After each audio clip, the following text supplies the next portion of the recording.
Our Sunday school story today is The Forgiving Prince, and it's a story about Joseph and his brothers taken from Genesis chapters 37 through 46. Jacob had 12 sons, but of all his sons, Joseph was his favorite. One day, Jacob gave Joseph a special new robe. It was beautiful and rich with all the colors of the rainbow, but it made Joseph's brothers jealous. They wanted rich rainbow robes too. Then, to make matters worse, Joseph kept on having special dreams. "I dreamed I was the greatest. I was king," Joseph told his brothers, "and all of you bowed down to me." Now, I'm sure you know, even if Joseph didn't, that telling your brothers things like that isn't a very good idea. Joseph's brothers hated him. They wanted to kill Joseph and his dream. And one day, that's exactly what they tried to do. They tore Joseph's rainbow robe off of him and sold him to slave traders for 20 pieces of silver. The slave traders took Joseph to Egypt and made him into a slave. The brothers went home and lied to their father, telling him that Joseph was dead. That's the end of that dreamer, they thought. But they were wrong. God had a magnificent dream for Joseph's life, and even when it looked like everything had gone wrong, God would use it all to help make that dream come true. God would use everything that was happening to Joseph to do something good. Meanwhile, though, things were not looking good for Joseph in Egypt. He was far from home and from his dad. Then he got blamed for something he didn't do. And even though he had done nothing wrong, he was punished and thrown in jail. But God had not left Joseph. One night, Pharaoh, the king of Egypt, had a scary dream about thin cows gobbling up fat cows. What on earth did it mean? He didn't know. But Joseph was a dream expert, so Pharaoh sent for him. "It means a famine is coming," Joseph explained. "There won't be enough food."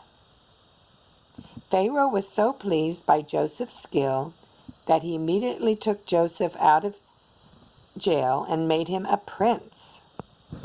Now back home, Joseph's brothers had run out of food, and everyone was hungry. God's special family was in danger. If they didn't get food, they would starve to death. So Joseph's brothers traveled to Egypt to buy food. They came and knelt before the new prince. His brothers didn't know that the prince was Joseph, but Joseph knew who they were. Joseph's dream, the one about his brothers bowing down to him, was coming true. "It's me," Joseph cried. When they saw it was Joseph, his brothers were afraid. They had wronged Joseph. They had sinned, and they knew it. Now Joseph would certainly punish them. But Joseph looked at his brothers, and his eyes filled with tears. Even though his brothers had hurt him and hated him and wanted him dead, in spite of everything, he couldn't stop loving them.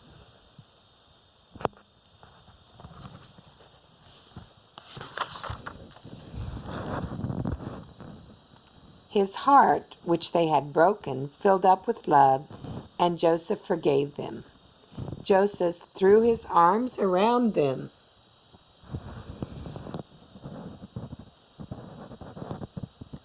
"Don't be afraid," he said. "Behind what you were doing, underneath everything that was happening, God was doing something good. God was making everything right again." Joseph didn't punish them. He rescued them. He brought God's special family to live safely with him in Egypt. One day, God would send another prince, a young prince whose heart would break. Like Joseph, he would leave his home and his father. His brothers would hate him and want him dead. He would be sold for pieces of silver. He would be punished even though he had done nothing wrong. But God would use everything that was happening to this young prince, even the bad things, to do something good, to forgive the sins of the whole world. Do you think it was hard for Joseph to forgive his brothers? Do you think it is hard for God to forgive us when we do wrong?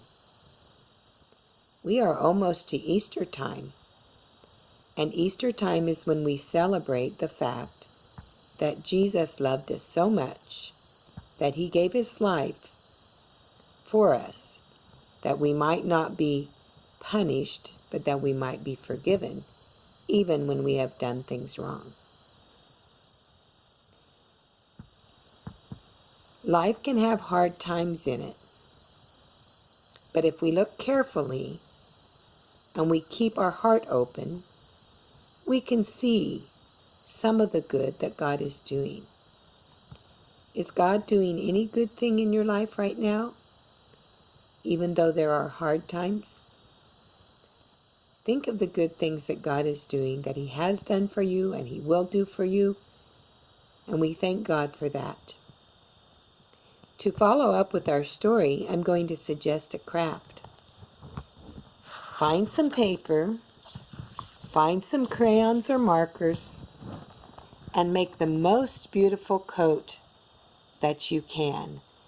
Color it with beautiful colors, and then see if you can have someone take a picture of it and send it to me. I would like that very much. I want to close with a little prayer.